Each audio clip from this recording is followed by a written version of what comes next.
Ako dai si Chris pero ang tawag nila sa ako Lalang.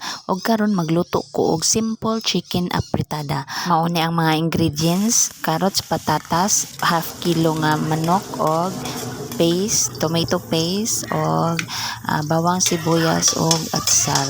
Gigisa sa din ako una ang carrots og patatas. Pag human naggisa nako og bawang og sibuyas. Pag human gibutang na ang manok. Pag medyo naluto na gamay, ibutang na ang carrots ug patatas.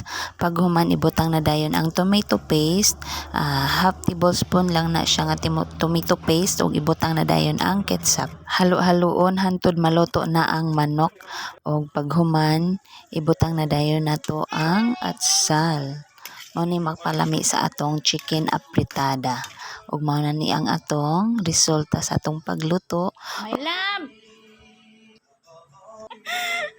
Og syempre patilaw sa nato sa atong horado og ni katawa man siya og ni thumbs up, so murag lami-lami gini atong giluto guys. So mao na ni atong naluto guys.